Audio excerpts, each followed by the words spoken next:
dengan baca umul kitab Al-Fatihah. A'udzubillah syarajim. Bismillahirrahmanirrahim. Alhamdulillah alamin. Ar-Rahmanirrahim. Maliki yaumiddin. Iyyaka na'budu wa iyyaka nasta'in. Ihdinas siratal mustaqim. Shiratal ladzina an'amta 'alaihim ghairil maghdubi 'alaihim waladdallin. Amin. Alhamdulillah. Thumma alhamdulillah. Nahmaduhu wa nasta'inu wa nastaghfiruh. Wa na'udzu billahi min syururi anfusina wa min sayyiati a'malina. May yahdihillahu fala mudilla lahu wa may yudlil fala hadiya lahu. Asyhadu an la ilaha illallah wahdahu la syarika lah wa asyhadu anna Muhammadan abduhu wa rasuluh. Rabbi shrah li sadri wa yassir li amri wahlul 'uqdatam min lisani yafqahu qawli. Amma ba'd. Ikhwah, kawan-kawan yang dirahmati Allah Subhanahu Wa Taala. Alhamdulillah, pertama-tamanya kita panjatkan sedikit syukuran pada Allah Subhanahu Wa Taala kerana memberi kita ruang dan peluang pada pagi ini, kesempatan untuk sesi lagi. Dulunya kita panjatkan selawat dan salam kepada Nabi sallallahu alaihi wasallam, kepada seluruh keluarga baginda, para sahabat, para tabi'i, tabi'un tabi'i dan orang-orang yang mengikuti mereka bi ihsan ila yaumiddin. Hari ini telah memasuki hari yang pertama bulan Zulhijjah bagi tahun ini. Di mana bulan Zulhijjah ni dia satu bulan yang sangat dekatlah dengan kita semua. Banyak kan orang dah share semalam hadis-hadis tentang kelebihan bulan Zulhijjah, terutamanya first 10 days of Zulhijjah ini, di mana tidak ada hari yang paling dicintai Allah Ta'ala kan, atau kama qala Nabi SAW, melainkan 10 hari Zulhijjah ini kan. Sehingga para ulama berselisih pandangan di mana lebih utama, first 10 days of Zulhijjah ke last 10 of Ramadan. So kita tak boleh bincang benda tu. Yang penting dua-dua tu adalah waktu-waktu yang bernilai yang perlu kita manfaatkan lah. Dan Alhamdulillah, apa yang kita buat ni sebenarnya kita sedang mengisi hari-hari 10 Zulhijjah ni dengan perkara yang baik kan.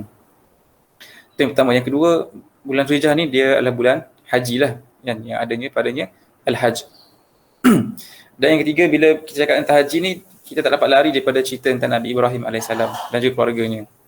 Sebab the fact that adanya Aidil Adha tu adalah kerana nak memperingati pengorbanan yang telah dibuat oleh Nabi Allah Ibrahim AS. InsyaAllah kalau ada masa kita mungkin boleh discuss lah sedikit tentang Nabi Ibrahim selepas ini. Tapi sebagai peringatan lah untuk kita sama-sama menggunakan masa-masa yang diberikan ini, 10 hari ini, untuk mengisi dia dengan sebanyak mungkin amal-amalan yang soleh, sama ada segi zikirnya, baca Qurannya, puasa ke, kan, berinfak ke, ataupun menelaah lah, memahami pelajaran agama sebagainya kan. Sebab dia datang setahun sekali je dan tak sure lah adakah kita akan bertemu lagi pada berikutnya kan. Waktu dulu tak pernah pula diceritakan tentang kelebihan-kelebihan Zulhijjah ni. Sebab rasa sekarang ni orang makin celik ilmu kan. Waktu kami bayar-bayar antum ni tak ada benda ni. Maksudnya kelebihan-kelebihan ni tak diceritakan. Satu mungkin sebab media taklah macam sekarang. Dia punya liputan media kan, tak ada mufti buat posting ke, tak ada poster-poster, tidak ada akses yang banyak. Jadi benda tu dah ada, knowledge tu, dan bulan tu tetap istimewa kan, walaupun 10 tahun lepas. Tapi dia punya kegairahan umat nak tahu tentang kelebihan-kelebihan ni tak ada time tu. So tak pernah pula dulu didedahkan tentang benda ni. So memang masa-masa tu berlalu macam tu je lah. Tak diberi tahu, tak diceritakan, tidak ada viral dekat mana-mana tentang kelebihan-kelebihan waktu-waktu Islam ni. Tapi hari ni kita beruntung kan, sebab banyak ustaz-ustaz bercerita, banyak media-media yang memberitahu tentang perkara ni, tersebar kat WhatsApp, kat Telegram kan. Sebab inilah faktor bagus juga sebenarnya in a way kan. Perkembangan teknologi tu dia memudahkan akses kita pada knowledge yang membukalah banyak benda. Ini adalah kelebihan lah bagi orang yang datang kemudian sebenarnya berbanding orang yang sebelum kan. Sebab mudah untuk kita dapatkan akses to knowledge ni. Sebab itu tidak mustahil orang datang kemudian tu dia lebih faham berbanding orang yang sebelum kan, kerana access to knowledge ni lah. And kerana tu dalam hadis Nabi menyebut kepada sahabat-sahabat lepas Nabi sampai ke hadis ataupun hajjatul wada' tu, lepas dia sampai ke khutbah tu dia kata fal yubali syahid lil ghaib kan, hendaklah mereka yang syahid, yang menyaksikan peristiwa ini, yang hadir dalam majlis ni, yuballigh, menyampaikan apa yang aku sampaikan ni pada lil ghaib, kepada orang yang tidak hadir. Kerana apa? Rubba afqahul al-ghaib lisyahid. Boleh jadi orang-orang yang al-ghaib tu lebih afqahu, lebih memahami berbanding mereka yang datang. Faham maksud dia? Maknanya possible je orang yang tak datang ni lebih memahami berbanding orang yang datang. Tetapi orang yang datang kena bagi tahu. Maksudnya kita kena bagi tahu dengan orang yang tak tahu, tetapi orang yang kita bagi tahu tu it could be dia lebih faham dari kita. Maknanya orang yang datang kemudian mungkin lebih memahami benda tu berbanding orang yang sebelum. Walaupun dia tak dapat direct daripada Nabi SAW. Sebab knowledge dia gather tu menyebabkan dia lebih memahamilah perkara berkenaan kan. Dalam beberapa perkara lah. Contohnya kita akan tengok nanti dalam hadis 4 ni kan. Kalau kita tengok hadis 4 lah hari ni. Yang mana dulu Nabi cerita tentang proses kejadian manusia. Yang mungkin difahami oleh para sahabat secara minimum. Kan? Sebab dia tak ada teknologi yang cerita tentang mani, nutfah, alaqah, mudghah. So sahabat dia tu faham surface lah apa yang Nabi cerita. Tapi orang datang kemudian bila baca hadis tu, kefahaman kita lagi mendalam daripada sahabat. Sebab kita dah ada teknologi yang membetulkan yang approve apa yang disampaikan Nabi SAW. So sebenarnya umat yang datang kemudian ni lebih mudah nak beriman kan. Lebih mudah nak beramal. But at the same time lebih banyak cabaran lah. So itulah dia punya keadaan lah. So kalau kita kata kita ni tak ada masa, tak erti, tak ada orang nak mengajar, kita sebenarnya mencari alasan kan, sebab sumber-sumber nak belajar dan nak berubah tu ada banyak di sekeliling kita lah dengan adanya teknologi ni. So mudah-mudahan ini antara sesi lah kita bertukar-tukar pandangan, share input dan saling tegur-menegur, memberi nasihat sama kita. Semua kita ni sentiasa berfikir untuk berubah menjadi lebih baik setiap hari. Wallahu a'lam, cukup sedikit kata-kata mukadimah pada hari ini. Pada hari ini kita akan tilawah tadabbur macam biasa. Lepas ni kita akan tengok hadis lah insya-Allah. Untuk tilawah tadabbur ni kita jemputlah Maulana Adik untuk memimpin sesi pada hari ini. Okay. Alhamdulillah. Jazakallah khair kepada Abang Syakir atas intro sebentar tadi. Pentinglah untuk kita untuk terus kekalkan semangat momentum dalam menyusun usaha-usaha dakwah untuk sediakan diri kita sendiri dan juga sediakan untuk generasi-generasi akan datang. Dengan kemudahan akses yang Allah dah berikan kepada kita kan, banyak input media semua, insyaAllah kita sama-sama boleh terus tegakkan usaha dakwah ni.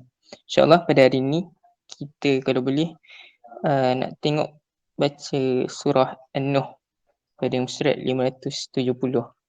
2 page saja. 570 dan juga 571. Kita ada 7 orang dan surah An-Nuh ada 28 ayat. So cukuplah seorang baca 4 ayat. Mula dengan saya, kemudian diikuti Abang Syakir, Aiman, Imran, Qayyum, Ammar dan juga Wais. InsyaAllah. أعوذ بالله من الشيطان الرجيم بسم الله الرحمن الرحيم إنا أرسلنا نوحا إلى قومه أن أنذر قومك من قبل أن يأتيهم عذاب أليم قال يا قوم إني لكم نذير مبين أن اعبدوا الله واتقوه وأطيعون يغفر لكم من ذنوبكم ويؤخركم إلى أجل مسمى إن أجل الله إذا جاء لا يؤخر لو كنتم تعلمون. Seorang baca berapa ayat tadi? 4 ayat. Sekejap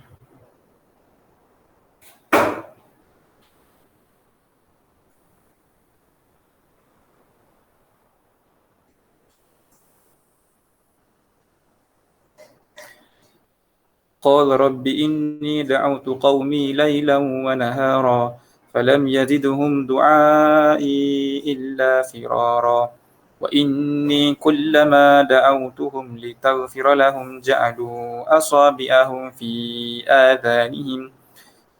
آذانهم واستغشوا ثيابهم وأصروا واستكبروا استكبارا ثم إني دعوتهم جهارا ثم إني أعلنت لهم وأسررت لهم إسرارا فقلت استغفروا ربكم إنه كان غفارا يرسل السماء عليكم مدرارا ويمدد لكم بأموال وبنين ويجعل لكم جنات ويجعل لكم أنهارا. أعوذ بالله من الشيطان الرجيم. ما لكم لا ترجون لله وقارا وقد خلقكم أطوارا ألم تروا كيف خلق الله سبع سماوات طباقا وجعل القمر فيهن نورا وجعل الشمس سراجا.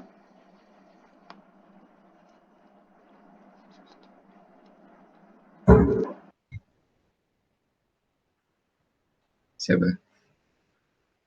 Kau mula kau. A'udzu billahi minasyaitonir rajim. Wallahu anbatakum minal ardi nabata thumma yu'idukum fiha wa yukhrijukum ikhraja. Wallahu ja'ala lakumul arda bisata litasluku minha subulan fijaja.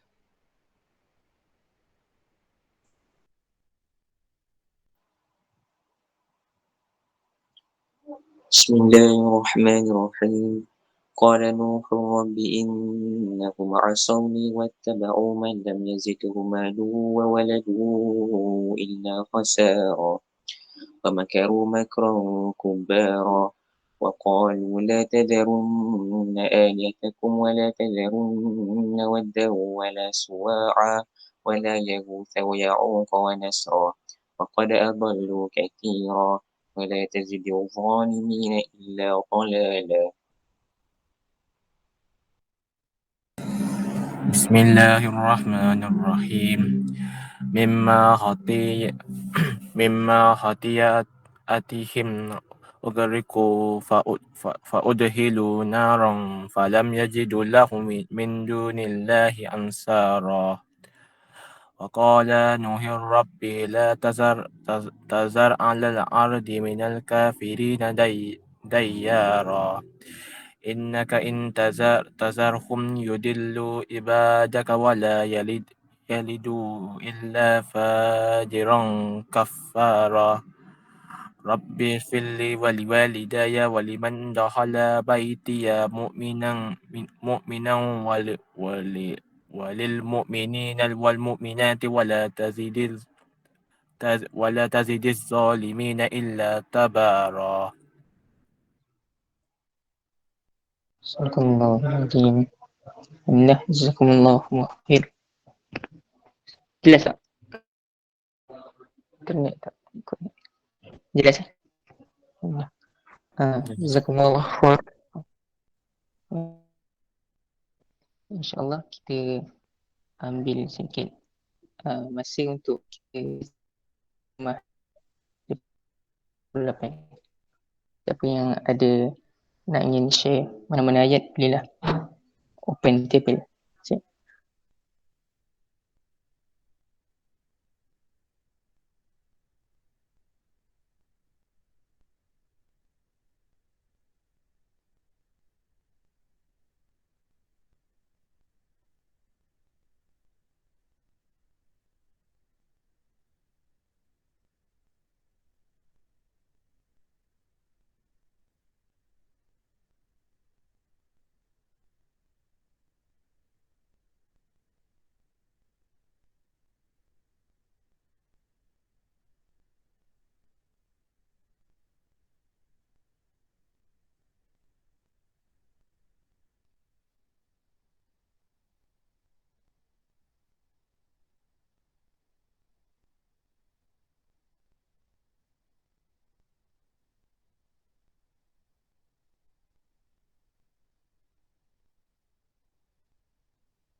Nak share?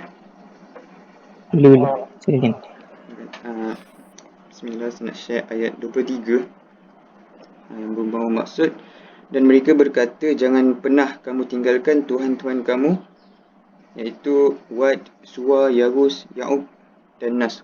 Okay, dalam ayat ni kita nampak kan, telah disebutkan, tak pastilah siapa yang sebut ni, mungkin pemerintah ke apa, yang penting bukan Nabi Nuh lah.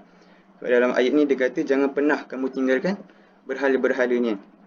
So apa yang saya boleh faham daripada benda ni, mungkin diorang, sebab mungkin masyarakat zaman dulu kan diorang ada yang sembah Allah, ada yang sembah berhala. So yang sembah berhala ni mesti kan datang daripada kalangan orang yang musyrik kan. Itu diorang telah syirikkan Allah dengan sembah berhala. So based on pembacaan saya, ayat ni dia nak katanya nama-nama berhala ni sebenarnya diambil daripada masyarakat ataupun umat Nabi Nuh yang baik. So macam diorang nampak ada certain, mungkin 5 orang ni kot yang paling baik pada zaman Nabi Nuh tu. Diorang bila diorang mungkin dah mati ke apa, diorang letakkan nama 5 orang ni sebagai nama-nama berhala. So orang tu kata jangan pernah kamu tinggalkan berhala-berhala ni. Sebab mungkin pada diorang, bila diorang sembah berhala, diorang akan jadi kaya, diorang akan jadi pandai dan sebagainya lah.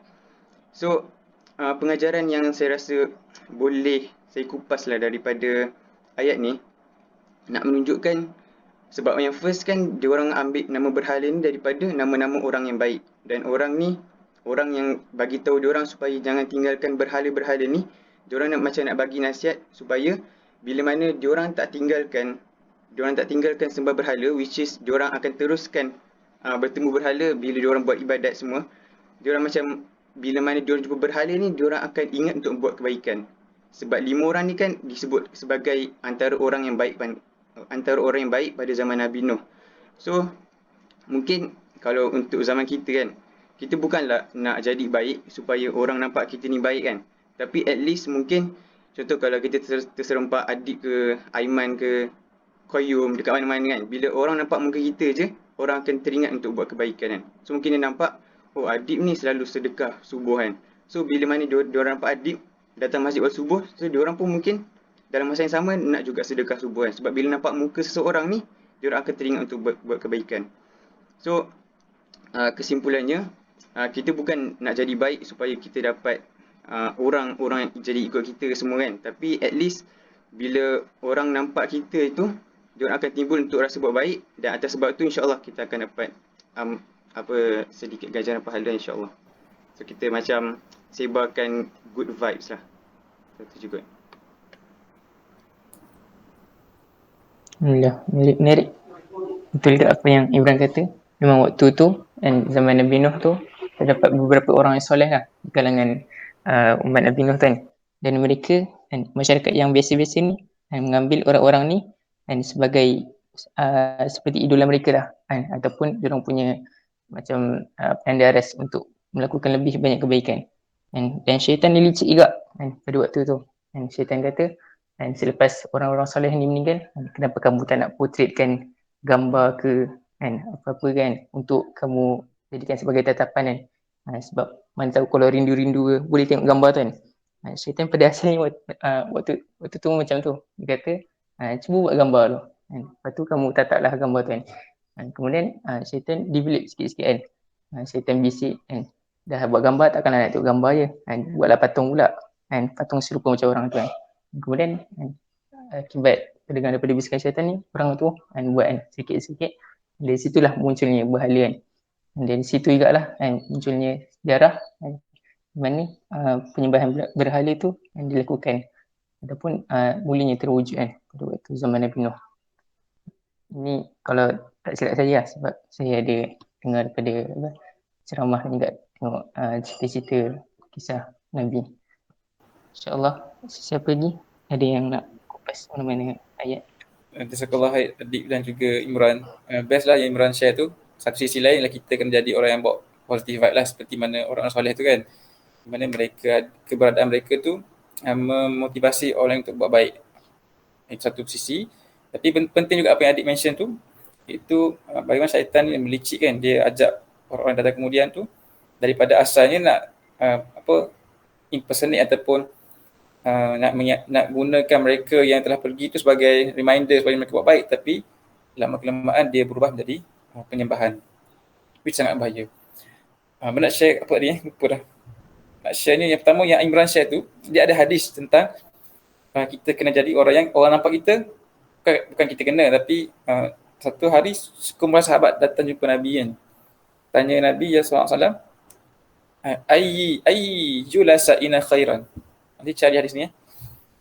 Dia kata kat Nabi, ayyi yang manakah julasa'ina khairan, teman-teman baik yang patutnya kami dampingi ataupun patut kami join. Julasa ni teman-teman duduk kan, rakan-rakan duduk, julasa'ina khairan. Nabi pun ceritalah 3 ciri orang-orang yang khairul lakum. Nabi kata man ru'yatahu zakarakumullah lakum. Contoh kama qala sallallahu alaihi wasallam. Dia tiga lah ciri Nabi sebut, teman-teman duduk yang baik untuk kamu ni. Yang pertama Nabi kata ru'yatuhu, kamu melihatnya tu mengingat kamu pada Allah Ta'ala kan. Itu yang pertama. Yang kedua Nabi kata kamu duduk dengan dia menambahkan ilmu kamu, dan amal-amal dia mengingat kamu pada hari akhirat. So 3 ciri inilah yang Nabi menjelaskan kumpulan orang yang baik. Maknanya memang adalah keperluan kita ni pertama mendampingi orang yang baik kan. Orang-orang yang mungkin dia tak mendampingi dia dan kita teringat, bila nampak dia kita teringat dengan perkara kebaikan. Tengok dia, kita tengok Allah kan. Contohnya sebenarnya macam kita nak praktis sebenarnya, put this into practice. Sebenarnya macam kita ni kan, kalau jumpalah adik in future, mesti akan teringat apa dengan adik. Oh dulu kita pernah likot sama-sama kan. Macam tu je sebenarnya. Bukannya orang tu kena jadi soleh, janggut panjang, tapi momen-momen kita berkenalan tu, kita kenal kat mana? Oh dulu kenal Aiman, time camp mulai. Macam tu dia pun, perkenalan kita tu mengingat kita pada benda baik kan. Katalah kita dah berpisah 10 tahun kan. Adik dah pergi buat dakwah dekat Borneo ke, Imran pergi New Zealand ke kan. Pergi France ke, jaga medan sana kan. Dia balik ke Malaysia 10 tahun dah tak kenal ni. Terserempak, oh ingat tak dulu kita pernah, oh macam tu lah. So sebenarnya yang Nabi maksudkan tu bukannya sekadar kita kena jadi orang yang baik, orang nampak kita tu terus tengok Allah Ta'ala, tapi apa dia panggil pivot point tu, apa yang bertemu kita dengan orang tu kan. Apa bila kita nampak tu, apa memori yang teringat, itulah menjadi jugalah yang sampaikan maksud hadis tu kan. Maknanya kalau kita bertemu seorang tu dalam suasana yang baik kan, ataupun kita bertemu dengan orang tu atas sebab yang baik, so nanti kita akan ingat dia tu, bila kita jumpa dia kita akan ingatlah kita ni pernah berkenalan dengan dia atas sebab-sebab yang baik-baik seperti itu kan. So kita kena memperbanyakkanlah teman-teman baik, teman-teman yang kita jumpa dia tu atas dasar-dasar yang mengingatkan kita pada Allah SWT kan. Akhlakah ke, macam Quran sebagainya kan. Itu yang pertama lah, sisi nak ulas apa yang Imran share. Yang kedua nak sentuh ke apa yang adik kongsi tu penting. Betul memang ada peristiwa ataupun sejarahnya berhala-berhala zaman Nabi Nuh ni. Betul apa yang Imran share dan apa yang adik share tu, asalnya mereka ni orang soleh kan. Bila mereka tak ada, orang kemudian ni, macam adik katalah, syaitan punya talbis kan dia panggil, belitan syaitan ni dia membisik-bisikkan sikit-sikit.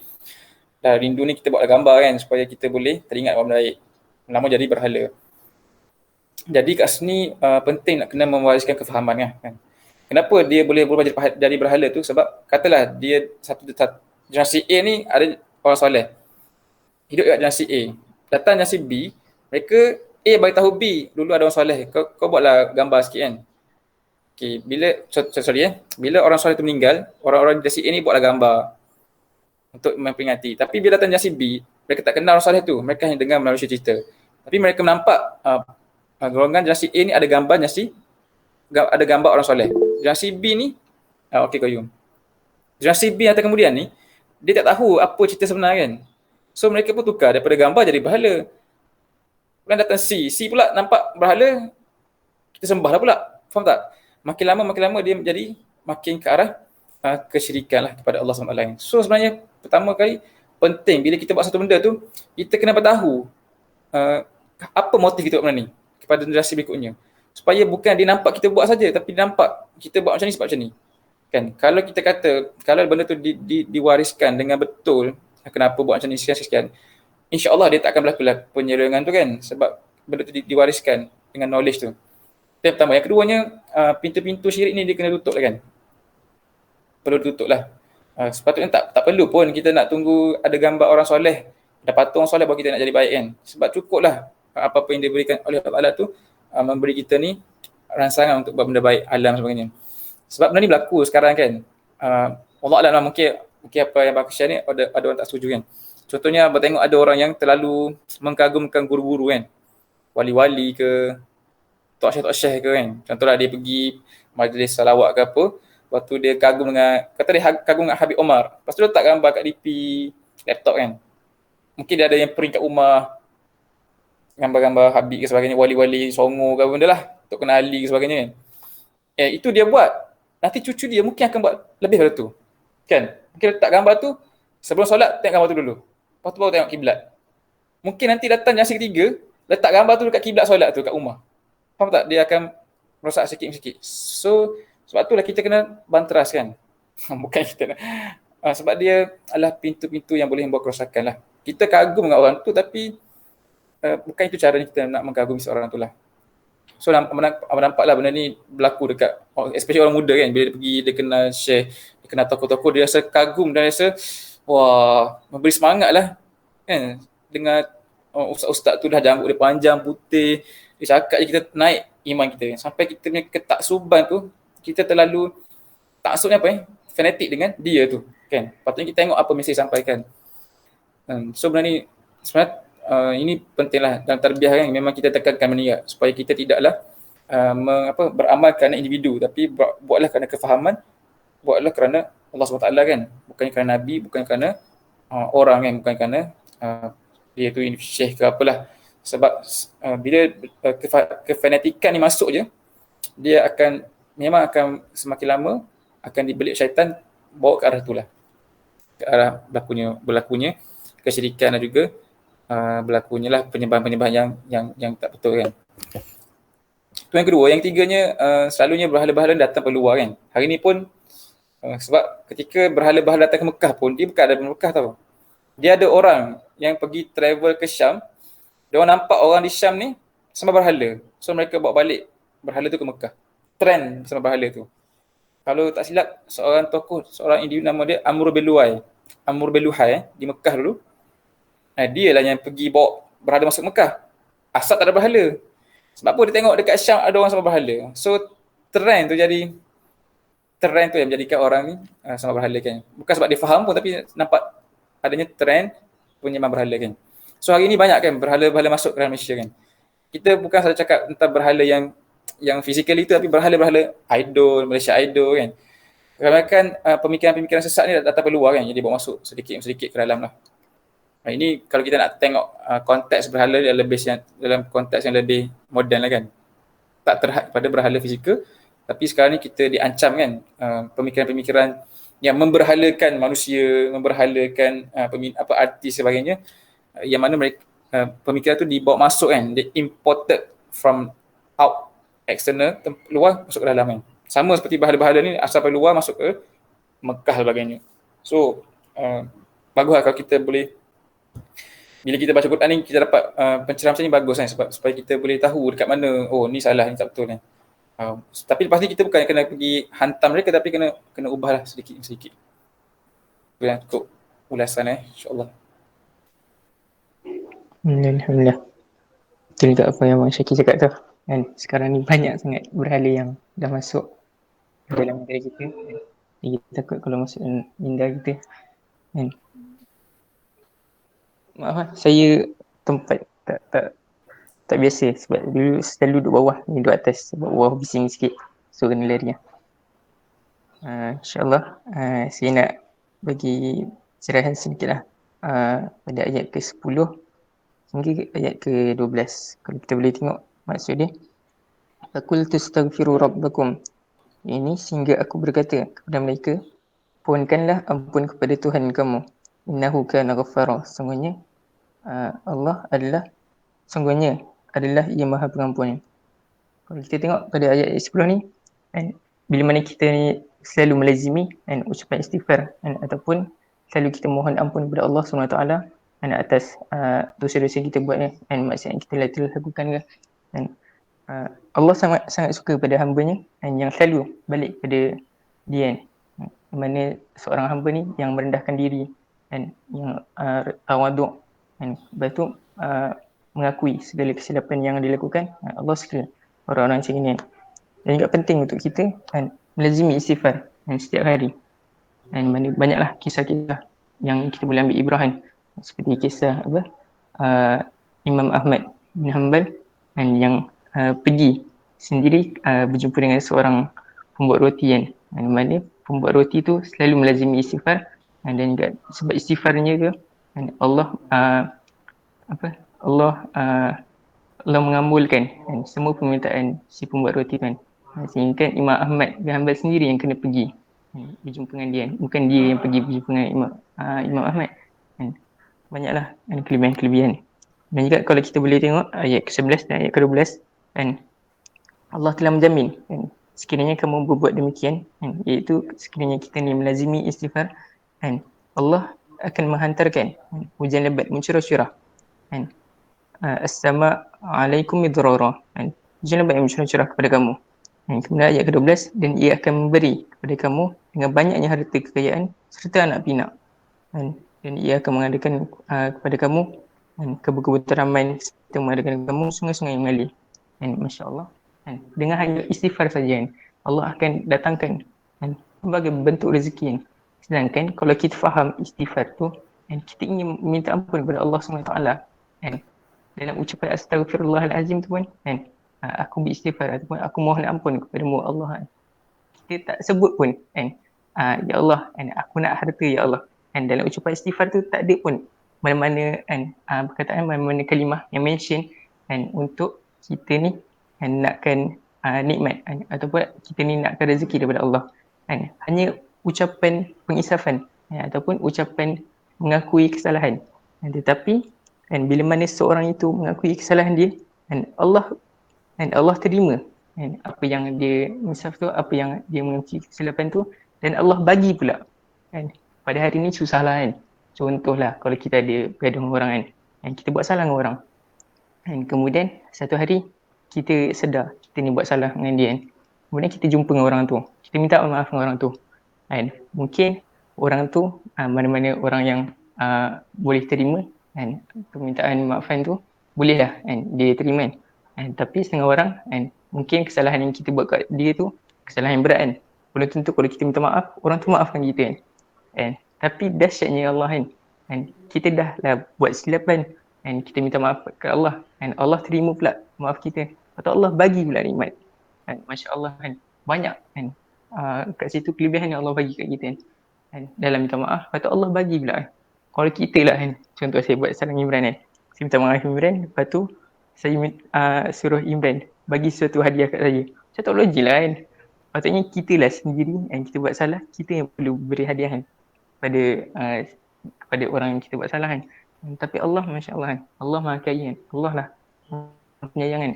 Kita dapat silap pada Allah dan Allah bagi pula kan, nikmat-nikmat dan rezeki-rezeki kepada kita kan. Nak share lagi satu kisah lain, kisah yang mana kita boleh tengok waktu zaman tabi'in, yang mana pada waktu itu zaman seorang tokoh sufi yang terkenal, itu Imam Hasan Al-Basri. Imam Hasan Al-Basri ni kita terkenal dengan dia punya sifat keteguhan dia yang banyak bantu agama Islam kan. Mana dia ni seorang pembantu kepada sahabat Nabi sallallahu alaihi wasallam, iaitu Zaid bin Thabit. Tak silap saya, kalau saya ada salah tak tolong Abang Syakir betulkan. Kemudian ibunya kan merupakan seorang pembantu pada isteri baginda Ummu Salamah. Ibunya dapat dengan isteri kepada Rasulullah SAW, iaitu Ummu Salamah, seorang pembantu. Kemudian pada satu hari Imam Hasan Al-Basri ni datang seorang yang menghadapi masalah berdepan dengan kelaparan. Dan kemudian dia minta lah nasihat daripada Imam Hasan Al-Basri. Kemudian Imam Hasan Al-Basri kata, istighfarlah kamu kepada Allah kan. Kemudian hari yang lain datang pula orang yang kedua dan dia cakap pula, aku ni ada masalah nak dapat zuriat dah lama dah kan, dah lama kahwin tapi tak dapat zuriat. Dan Imam Hasan al-Basri jawab lagi, dan istighfarlah kamu kepada Allah. Dan datang pula orang ketiga, dan mengadu bahawa kebun dia kering dan tak ada hasil. Imam Hasan al-Basri jawab benda yang sama, istighfarlah kamu kepada Allah. Dan lepas tu masyarakat sekitar pelik lah kan, 3 masalah yang berlainan, and 3 different problem, and but come with one solution, and hanya satu solution yang sama. And masyarakat pun pelik. Dan kemudian Hasan al-Basri pun kata, aku sama sekali tidak mengatakan apa pun dari diriku kan. Sebenarnya Allah sendiri yang berfirman. Dan iaitu dalam surah apa? Yang ayat tadi lah. Surah An-Nuh ayat ke-10 hingga ke-12. Ini kata-kata dari Allah sendiri, bukannya daripada Imam Hasan al-Basri sendiri. Dan maksudnya kata-kata Allah, jaminan Allah, bahawa Allah pasti akan tunaikan kan. Maksudnya kalau kita lazim istighfar kan, dengan tak disangka-sangka, Allah akan bagi rezeki yang curang-curang bagi kita kan. Tanpa kita perlu meminta kan. Hanya kita perlu mengakui kesilapan kita saja. Dan kita kena kembali kepada Allah. Dan nak menunjukkan bahawa betapa Allah ni suka pada hamba-hambanya kan, yang melakukan taubat setelah dia melakukan kesalahan. Allah tak suka kalau seorang tu tunjukkan dia ni seorang yang suci kan, seolah-olah seorang ini pernah melakukan dosa. Sebab setiap daripada kita ni, setiap daripada An-Nas ni, manusia ni semua melakukan kesilapan kan. Sebaik-baik orang yang melakukan kesilapan tu adalah orang yang cepat-cepat kembali kepada Allah ataupun bertaubat dengan taubat nasuha. Jadi ni insya-Allah kalau boleh kita sentiasalah lazimi istighfar dan juga taubat kepada Allah setiap hari. Mudah-mudahan berkat kita istighfar dan bukan saja kita ingin dapatkan rezeki daripada Allah, tapi yang penting kita nak dapat redha daripada Allah kan. Moga-moga Allah terima taubat kita kan. Dan lebih penting supaya kita ni dapat bersedia kan, mana tahu kita dapat direzekikan kan waktu kita taubat nasuha tu, waktu itulah waktu yang Allah tarik nyawa kita, sebut nyawa kita. Mudah-mudahan kita ni digunakan dengan orang-orang yang soleh lah, insya-Allah nanti. Amin ya rabbal alamin. Itu saja. Abang Syakir ada apa nak tambah? Okay, Imran nak tambah lagi? Tak ada, jazakallah khair lah adik.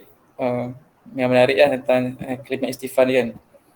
In fact kalau kita boleh gather Al-Quran tentang istighfar ni, dia banyak lah tentang kelebihan-kelebihan istighfar kan. Kebaikannya betul, ya, dia ada dekat surah Nuh ni, dapat anak, rezeki, hujan turun, curah, harta sebagainya. Ada Quran juga Allah sebut, wa ma kana Allahu liyu'adzibahum wa anta fihim wa ma kana Allah mu'adzibahum wa hum yastaghfirun. Allah tidak akan mengazab mereka selagi engkau bersama dengan mereka, dan Allah tidak akan mengazab mereka sehingga selagi mana mereka tu wa hum yastaghfirun, mereka tu beristighfar kan. Maknanya antara kelebihan lain kita istighfar ni, dia membantu menolak azab lah. Mungkin kita nak hilangkan pandemik ni, kena minta semua orang kat Malaysia beristighfar kan, melazimi istighfar. Dulu dekat Indonesia, bila satu jemaah Islam kat dia, nama dia PKS kat Indonesia, nama dia Parti Keadilan Sejahtera. Dia bagus lah, parti Islam. Dan dia parti Islam yang memang datang pada usrah lah. Sebab diorang ni start dengan usrah dulu dekat masjid-masjid. After 20 years mereka berusrah, mereka ni form political party untuk masuk politik. Satu tahun tu, presiden mereka, dia punya presiden parti tu, Ustaz Lutfi tu, dia kena fitnah mengambil rasuah. Dan sampai sekarang dia kena penjara lah. Jadi apa dia punya stand the whole party tu, kita kena buat pertaubatan nasional. Semua orang kena taubat, kena istighfar ramai untuk mengalih fitnah ini. Nampak dia orang faham macam tu kan, subhanallah kan. So mungkin betul lah kan, sebab azab Allah ni kan, ni kira azab kan, pandemik ni kan. So, kalau orang kalau kita istighfar, tapi dia tak harus kita je, sebab dia adalah azab yang Allah beri secara kolektif kan. Kerana semua orang perlu diserukan kembali pada Allah SWT lah. Di ayat lain Allah sebut istighfar ni boleh, Allah akan menambahkan kekuatan kamu ala quwwatikum. Tak pasti ayat berapa, nanti cuba cari seorang kan. Ala quwwatikum. Allah akan menambah kekuatan kamu di atas kekuatan kamu sedia ada itu dengan kamu istighfar. Maknanya Allah akan bagi kita ni power pula kalau kita ni banyak beristighfar kan. Kalau kita ni dah kuat segi ekonomi ke, sosial ke, apa-apalah kekuatan kita kan. So di atas orang tu beristighfar, Allah akan menambahkan lagi lah kekuatan yang ada pada diri mereka itu. So memang banyaklah kelebihan istighfar kan. Nanti kalau nak cari mutarabi tak jumpa, istighfar banyak-banyak. So datanglah. Allah alam. Tu ikut nak share kan, nak tambah. So adik nak pass ke ni ke macam mana? InsyaAllah. Lepas pada Abu Syakir lah untuk sesi seterusnya. Tapi abang tengah cari ayat tu ayat kuatikum tu. Kalau siapa jumpa boleh juga. Surah apa abang? Dah jumpa dah. Surah Hud. Kita wa ya qaum surah Hud ayat ke-52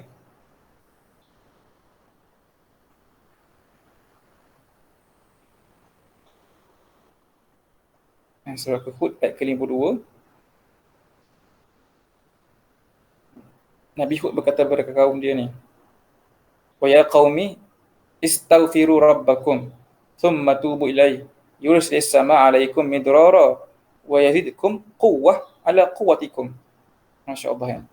Wahai kaumku, mintalah ampun pada Allah Taala, kemudian kembali letak kepadanya supaya ia menghantarkan kepada kamu hujan lebat serta menambahkan kepada kamu kekuatan di samping kekuatan kamu sedia ada. Masya-Allah. So banyaklah kalau kita boleh gather semua Quran ni siapa rajin kan, cuba cari lagi apa kelebihan-kelebihan istighfar yang disebut dalam Quran. Alhamdulillah, mungkin itu Quran sesi untuk sesi tilawah tadabbur hari ini. Ada siapa nak share lagi? Amal ke, Aiman ke ada? Wise.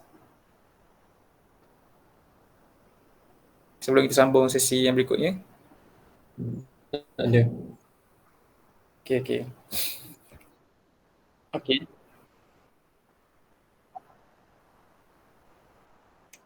Jumpa? Tak jumpa.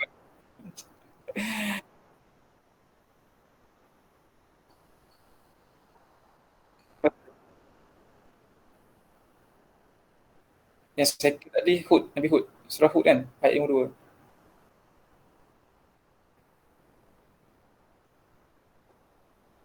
Oh, itu dalam surah Al-Anfal. Cari ya. Dia general lah. Tak sebut kaum mana-mana. Itu sebut kaum Nabi Muhammad kot. Surah Al-Anfal ayat berapa ya? Ayat ke-20 lebih kot. 6, 7, 8. 20 plus lah ataupun ayat 30. Di page belah kiri. Bawah-bawah sikit.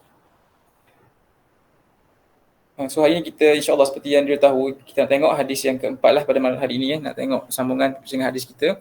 Tapi abang ada dilema sikit lah. Satu nak share hadis ni, satu lagi nak share hadis lain berkaitan dengan Zulhijjah. So macam mana? Nak dengar satu? Tapi tak boleh dengar dua sebab lama nanti. Boleh tak tanya macam tu kan?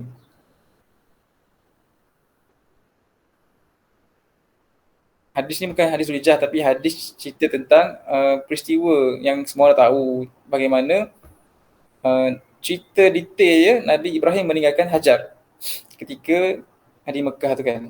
Mungkin kita dengar-dengar daripada ustaz kan tapi tak pernah tengok teks dia direct. Apa yang berlaku sebenarnya. Okay, boleh kita share ya hari ni.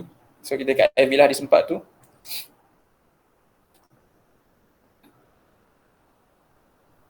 Sekejap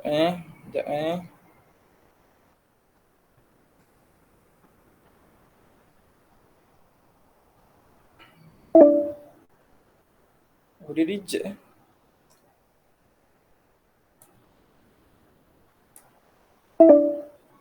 Dia terbagi share lah. Kenapa? Dia kata an error occur. Dia nak share tu. Tak dapat share. Kena keluar balik.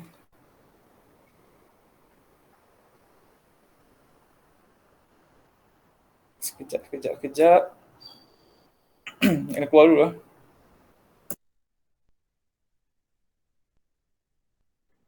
Hai.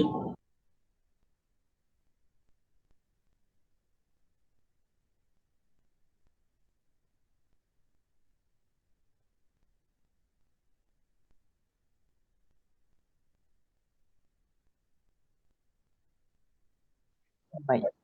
Okay, sorry. Sekejap Sekarang dengar? Dengar. Dia tak nak share pula. Okey, dah dapat dah. Nampak. Kalau pakai phone tak nampak aku kan.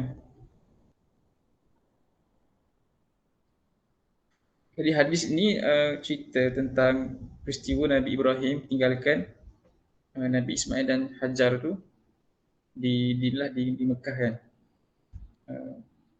Mungkin kita pernah baca hadis ni atau pernah dengar lah hadis ni dikupas, tapi mungkin kita tengok sama hari ni. Panjang hadis ni, kita tengoklah mana kita mampu dan kita nak share beberapa ibrah yang kita boleh ambil daripada peristiwa ni kan. Jadi kita semua tahu Zulhijjah ni memang seperti apa sebut tadi kan, dia adalah bulan yang sangat dekat dengan peristiwa kehidupan Nabi Ibrahim dan keluarganya. Nabi Ibrahim ni istimewa. Ada beberapa keistimewaan Nabi Ibrahim.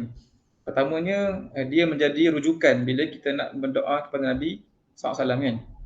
Bila kita baca tahiyat tu, kita kata Allahumma salli ala Sayyidina Muhammad wa ala Sayyidina Muhammad ni.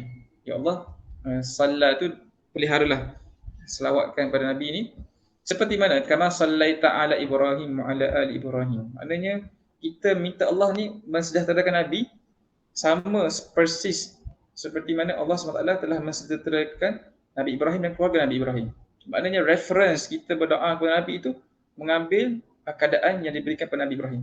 So maksudnya hebatlah Nabi Ibrahim ini sampai dia menjadi reference pada kita semua. Yang keduanya, dalam Quran Allah menyebut tentang laqad kana lakum fi Rasulillah uswatun hasanah. Tetapi dalam ayat itu Allah tidak menyebut nama Nabi. Kan? Dia sebut lakum fi Rasulillah. Tapi dalam surah lain Allah menyebut kan tentang Nabi Ibrahim itu adanya qudwah hasanah, adanya uswah hasanah, dan menyebut direct nama dia Ibrahim. Innalakum uswatun hasanah fi Ibrahim kan. Betul tak itu? Pernah jumpa kat itu?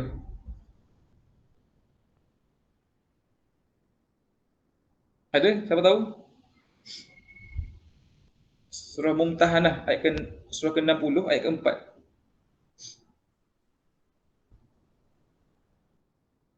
Cuba tengok. Betul tak?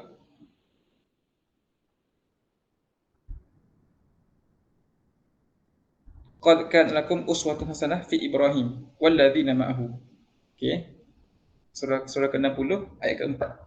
Jadi dia menarik sebab dalam ayat ini Allah secara spesifik menyebut nama Nabi Ibrahim. Sedangkan bila merujuk uswah hasanah yang dibawa Nabi Muhammad SAW, Allah menggunakan kata Rasulullah yang boleh ditafsirkan secara umum kan. Sebab Rasul tu dia boleh umum kepada Rasul-Rasul lain juga. Tapi bila dalam surah Al-Mumtahinah ni atau Mumtahanah ni, Allah sebut nama Ibrahim, dia khusus kepada Nabi Ibrahim. Dan banyak lagi kelebihan-kelebihan Nabi Ibrahim. Antara lain Nabi Ibrahim sebut Al-Quran, Inna Ibrahim kana ummah kan. Apa tak disebutlah Al-Quran mana, tapi cari daripada sini kan. Allah kata Nabi Ibrahim itu adalah kana ummah. Dia seorang je tapi kana ummah, seperti satu umat. Padahal dia satu individu. Sedangkan perkataan umat ni kita faham dia merujuk pada sekumpulan manusia yang besar kan. Tapi Allah kata apa? Inna Ibrahim kana ummah.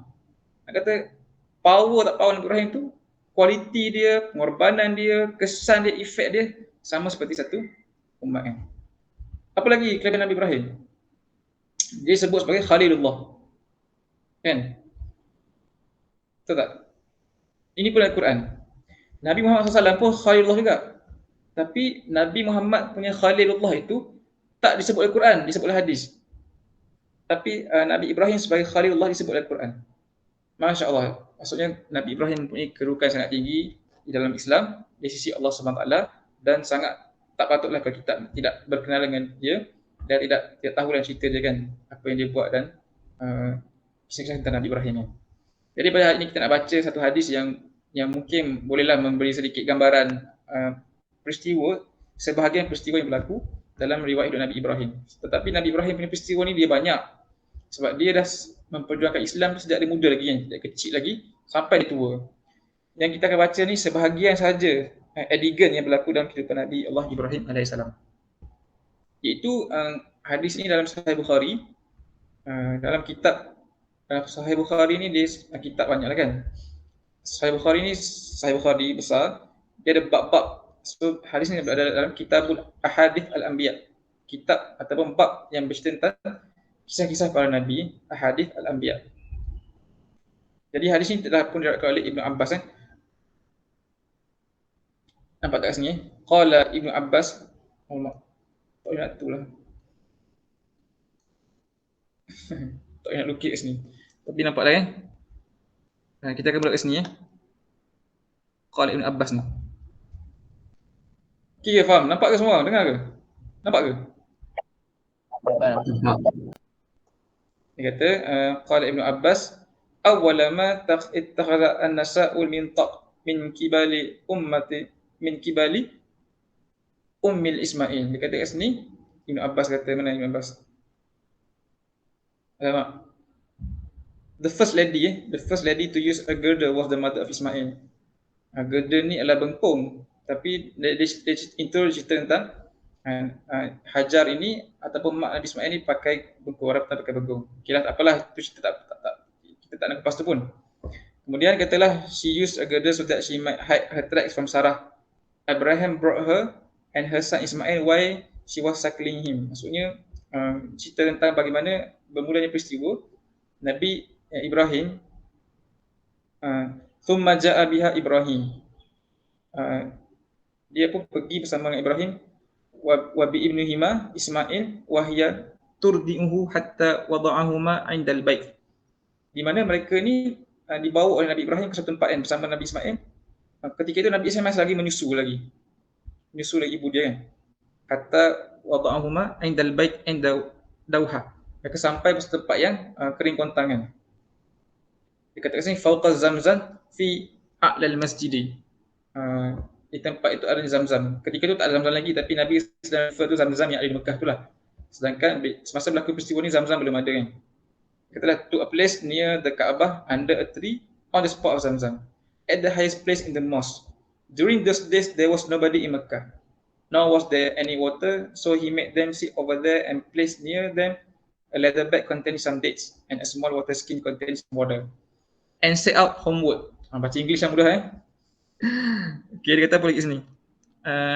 Fauqa Zamzam ila a'lal masjid wa laysa bi Makkah yauma idzin ahadun. Nak ceritanya semasa Nabi Ibrahim tinggalkan Hajar Ismail di Mekah tu, pada hari itu wa laysa, dia kata bi Makkah yauma idzin ahadun. Tak ada seorang pun dekat Mekah. Maknanya kat Mekah tak ada orang. Dia satu tempat yang kering kontang, tidak ada orang hidup. Kalau tidak ada air, tidak ada orang lah.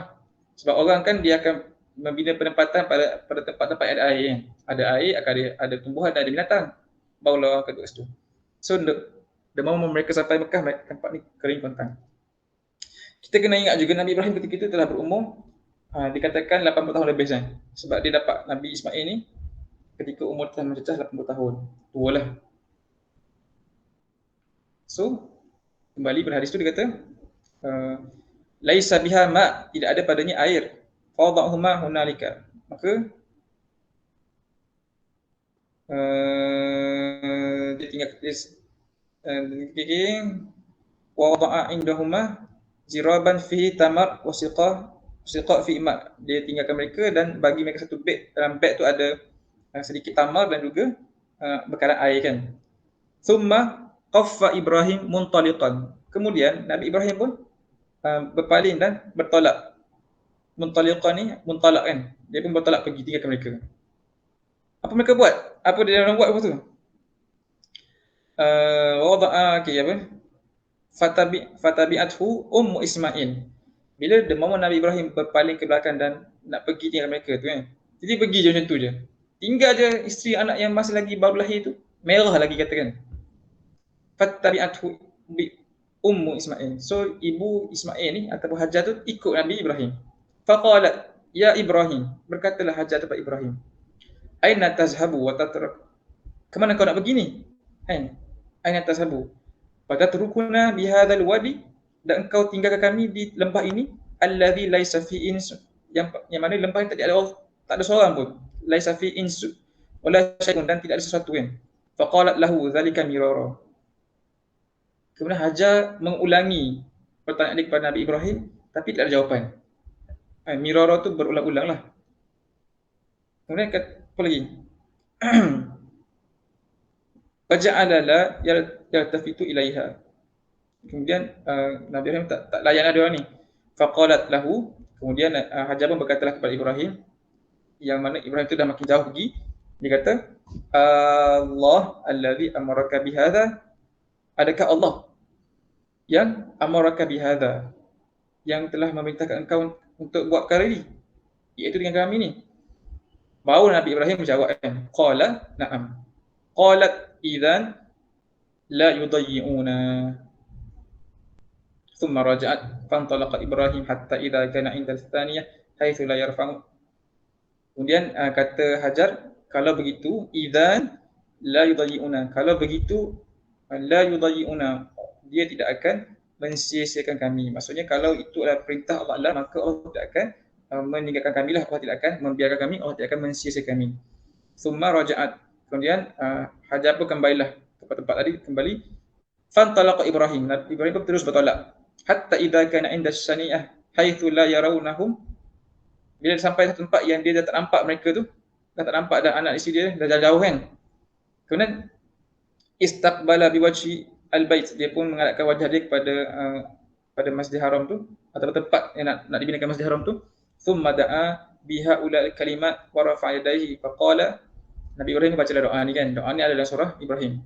Rabbana anni askantu min dzurriyyati biwadin ghairi dhar'in hatta balagha yashkurun. Okey, habis sampai situlah hadis yang kita nak tengok pada hari ini. Itu jelas kan. Iaitu peristiwa Allah Taala ataupun Nabi SAW menceritakan semula bagaimana peristiwa Ibrahim ni tinggalkan isteri Hajar kan. Ada beberapa benda yang kita boleh highlight kat sini lah. Yang pertama, Nabi Ibrahim ni tak tahulah, kita ni belum ada anak lagi kan, semua orang kan. Tapi selalunya kecintaan kita kepada anak lebih kuat berbanding kecintaan kita kepada mak ayah kan, ataupun adik-beradik. Sebab normally macam itulah kan, sebab kita kahwin dan kita dapat anak, kita rasa anak tu datang pada kita lah kan. Itu yang pertama. Tetapi Nabi Ibrahim ni, dia bukan sekadar cinta anak, dia dah tunggu anak dia tu selama 80 tahun tunggu. Tiba-tiba dapat anak, tiba-tiba Allah suruh tinggalkan isteri dan anak. Tinggal baru lahir ni, isteri tak habis pantang lagi, pakai bekong lagi kan. Bukan tinggal di hotel, tinggal di rumah, tinggal di mana? Las Vegas ke, tinggal mak tua ke kan. Tapi tinggal satu lembah yang tidak ada air, tidak ada orang. Maksudnya ada probability dia orang boleh mati. Kan? Tapi sebabkan itu adalah perintah Allah SWT kan, maka dia buat juga. Jadi satu benda yang Nabi Ibrahim ajak kat sini kan, itu apa kaitan dengan peristiwa haji ni? Dia mengajarkan kita ni pengorbanan kan. Pengorbanan yang perlu dibuat bila adanya perintah Allah SWT yang perlu kita laksanakan. Itu Nabi Ibrahim tahu nak letakkan di mana kecintaan dia kepada anak, kecintaan dia pada isteri, dekat mana nak letak berbanding kecintaan kepada Allah SWT. Kan? Mengajar kita macam mana kita, perasaan suka cinta ni adalah fitrah kan, semua orang ada kan. Mungkin Amar ni dia suka apa? Suka tanam bunga ke, adik mungkin suka main kucing ke kan. Uwas mungkin ada kasih gelap ke, contoh je lah. Aiman ada celah cinta apa lah kan, suka sayang kat bibik ke, Imran sayang kat nenek ke kan. Masing-masing orang ada kan kecintaan dia, perasaan yang naluri lah, yang fitrah kan. Tapi bila cinta ni bertemu dengan cinta Allah, Nabi Ibrahim kita ajar kita macam mana kita nak meletakkan dekat mana dia punya tempat-tempat dia kan. Dalam surah Al-Baqarah, Allah bercerita tentang kecintaan ini. Kalau kita boleh tengok surah Al-Baqarah, ya 165, boleh tak siapa-siapa tolong bacakan? 165.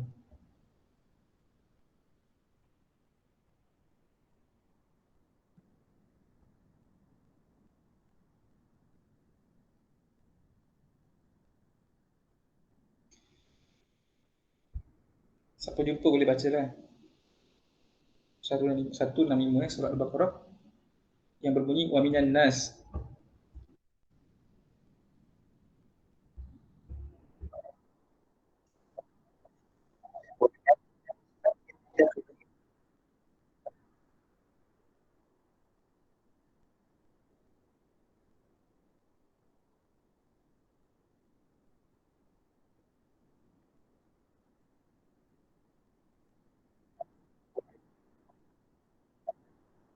Surah Imran kan. Sangat menarik ayat ini sebab kita rasa dulu kita sayang tu benda, tapi kita kata kita sayang juga Allah Ta'ala kan. Mungkin kita kan cek balik kecintaan kita tu. kalau kita sayang satu benda tu, satu individu, orang ke, mak ayah ke, cipta ke, diri sendiri ke, sekiranya kecintaan kita pada benda itu sama, kahubbalillah, sama dengan cinta kita pada Allah Ta'ala, balance kan, maknanya itu adalah orang kafir kan. Sebab ayat tu kata walladzina amanu asyaddu hubbalillah. Sebab orang beriman sepatutnya kecintaan dia kepada Allah Ta'ala tu apa? Asyaddu, lebih kuat, lebih dahsyat, lebih hebat cinta mereka kepada Allah Ta'ala kan. Kalau kita rasa cinta kita kepada Allah sama dengan cinta kita lain, itulah menunjukkan kita punya iman lemah. Tak betul. Sebab itu bukan iman lemah. Tapi ayat tu macam bagi hint, itu bukan orang beriman pun. Sebab orang beriman tu ialah asyaddu hubbalillah. Tapi kita bukan nak cerita pasal iman kufur kat sini. Nak ceritanya kriteria tu lah. Kan? Kalau kita nak tuduh orang, oh kau ni sayang bini lebih, kau ni bukan iman. Tak, bukan macam tu Bukan macam tu poin ayat ni. Tapi nak ceritanya yang kita perlu kejar dari orang beriman inilah melatih diri menguruskan perasaan cinta tu supaya meletakkan Allah SWT melebihi banding kecintaan-kecintaan perkara lain. Kan? Dan itu dibuktikan oleh Nabi Ibrahim. Walaupun dia dah berkahwin, tak dapat anak, pada umur 80 tahun dapat anak, bila Allah kata tinggalkan anak kau dekat sini, dekat Mekah tu yang kering kontang, itulah dia buat spesifik seperti mana yang disuruh Allah Ta'ala.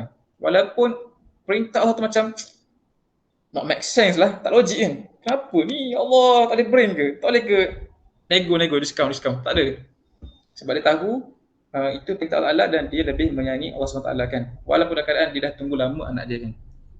Kita tak bincang kat sini peristiwa dia menyembelih Nabi Ismail. Sama juga kan, dia boleh sembelih Nabi Ismail kerana dia tahu itu adalah perintah Allah SWT. Satu benda, Nabi Ibrahim ajar bagaimana kita nak menguruskan perasaan. Which hari ni ramai orang tak mampu nak uruskan perasaan kan. Ada orang yang baru umur belasan tahun, putus couple kan, sampai nak toreh-toreh tangan, masuk video kan, hebah satu dunia. Padahal couple monyet je, tapi nampak tak? Bila kita tak diajar macam mana kita nak menyalurkan perasaan kita tu mengikut apa yang Quran sampai beritahu, jadi kita ikut orang, ikut trend kan. Sebab itulah Quran ni dia bukan sekadar memberitahu, memberi ilmu, tapi dia mengajar kita, membentuk pemikiran kita dan membentuk perasaan kita kan. Menguruskan perasaan kita macam mana?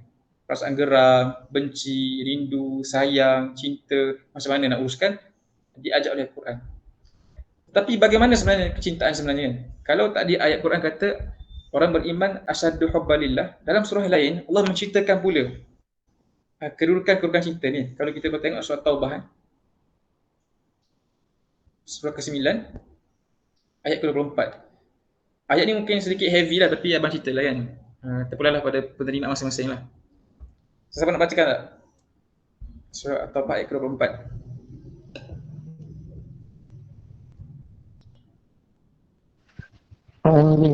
kan? 24. أعوذ بالله من الشيطان الرجيم قل إن كان آباؤكم وأبناؤكم وإخوانكم وأزواجكم وعشيرتكم وأموال اقترفتموها وتجارة تخشون كسادها ومساكن ترضونها أحب إليكم من الله ورسوله وجهاد في سبيله فتربصوا حتى يأتي الله بأمره والله لا يهدي القوم الفاسقين. Jazakallah deep kan. Kalau tengok ayat ni dia sangat deep lagi lah. Ayat tadi dah deep dah, tapi ayat lebih deep. Sebab dia cerita sangat jelas manusia ini benda-benda yang kita cinta apa? Aba'uhum wa abna'uhum wa azwajukum wa ikhwanukum. Bapak-bapak yang kamu, adakah sekiranya bapak-bapak kamu itu anak-anak kamu, saudara kamu, pasangan-pasangan kamu, perniagaan yang kamu risaukan kerugian, wa masakin taradawnaha, dan tempat-tempat yang kamu redainya itu ahabba ilaikum, lebih kamu cintai berbanding apa? Allah, Rasul dan jihad. Fatarabbasu hatta ya'ti Allah bi amri, maka nantikanlah keputusan Allah Ta'ala kan. Nantikanlah azab Allah Ta'ala maknanya kan. Maknanya ayat ni jelas nak bagi sahabat satu mindset bahawa dekat mana level cinta dia kena letak. Pertama Allah kan, yang kedua Rasul, Yang ketiga jihad. Kita dulu mungkin faham Allah Rasul mak ayah. Allah Rasul pelajaran ke. Tapi yang ketiga kat sini kata jihad kan. Jihad untuk Islam yang dulu. Tapi pelajaran pun boleh jihad jugalah kan. Kalau kita faham jihad tu secara lebih general. Cuma nak ceritanya nampak tak dia punya kerukan-kerukan cinta yang ayat ini beritahu. Lepas tu baru datanya abaukum, abnaukum, ikhwanukum, wa azwajukum. So jelaslah Nabi Ibrahim juga telah mengajar kita benda ni kan. Sebab tu dia meletakkan perintah Allah tu mengatasi kecintaan daripada anak, isteri pada tempat-tempat dia sayangi. Kadang-kadang ada orang kan, kenapa dia sukar nak beramal, bekerja untuk Islam? Sebab dia sayang bisnes dia kan. Yang boleh, bila dia tinggalkan bisnes dia, rugilah. Bisnes dia masuk ni. Lepas tu buat alasan saya sedang memperjuangkan ekonomi Islam. Padahal mungkin tak perlu pun nak perjuangkan ekonomi Islam. Sebab at that time, lebih perlu dia tu membina orang ke kan, keluar menyampaikan Islam sebagainya. Ada orang mungkin tak naklah buat baik dengan ceramah ke dengan program sebab kecintaan kepada wa masakinakum tardawnaha. Tempat-tempat yang kau redainya. Maksudnya apa? Rumah yang sedap, katil yang empuk kan. Tak nak pergi, tak nak keluar dari rumah, tak nak tinggalkan kan. Datang program weekend tak naklah. Program tidur atas apa lantai kan. Duduk kat hostel tidur atas katil empuk. Kat program tak ada selimut, kat hostel ada selimut contohnya kan. Jadi Allah sedang bermain. Allah sedang memberitahulah kita kan perasaan-perasaan yang ada dalam kita tu. Sebenarnya Allah tahu je. Ini sebab-sebab orang tak nak perjuangkan Islam kan. Sama ada sayang kat mak ayah ke yang terlampau, sayang kat anak bini ke, adik-beradik ke, yang terlampau lah, yang menyebabkan mereka ni terhalang untuk menyempurnakan cinta mereka kepada Allah Rasul dan juga jihad kan kepada Allah SWT kan. Sedangkan kita tahulah kita nak sampai Islam, nak mentarbiyah orang ni dimemerlukan masa, pengorbanan, perlukan data internet, perlukan duit, perlu masa nak study bahan kan, yang mana akan timbulnya clash antara masa yang kita nak sumbangkan untuk Islam berbanding masa kita dengan benda-benda kita cintai itu. Bukan tidak boleh cinta benda tu, tapi kita kan tahu kat mana letaknya benda tu kan. Jangan sampai setiap minggu je balik rumah kan, sebab kecintaan kepada rumah ke apalah apa yang ada rumah kita kan, masakan ibu ke, sampai kita mengabaikan tanggungjawab lainnya. Itulah cerita tentang first pelajaran daripada Nabi Ibrahim daripada hadis ni. Dia mengajar kita macam mana nak menguruskan perasaan cinta tu. Okey, itu yang pertama. Yang kedua, mungkin yang terakhir lah.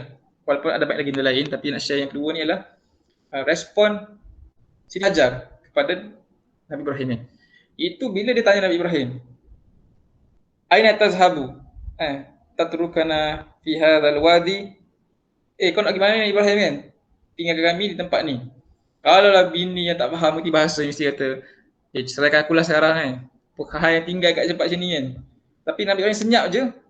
Tiba-tiba terdetik dalam kepala Hajar, bukan dia kata, mesti laki aku nak cari seorang baru ke kan, nak buka cari bini lain ke, tak ada kan. Dia tak fikir macam tu tau. Dia fikir apa? Kalau Ibrahim buat macam ni, mesti ini adalah arahan Allah SWT kan. Tu dia kata, Allah amaraka bihadha, adakah Allah yang amaraka bihadha, yang memerintahkan kau ni? Nabi kata, na'am. Tapi kita kena ingat kata-kata Hajar ni kata apa? Idzan la yudaji'una. Kalau begitu, la yudaji'una. Kalaulah ini adalah perintah Allah, maka Allah tidak akan mensisihkan kita, Allah tidak akan membiarkan kita.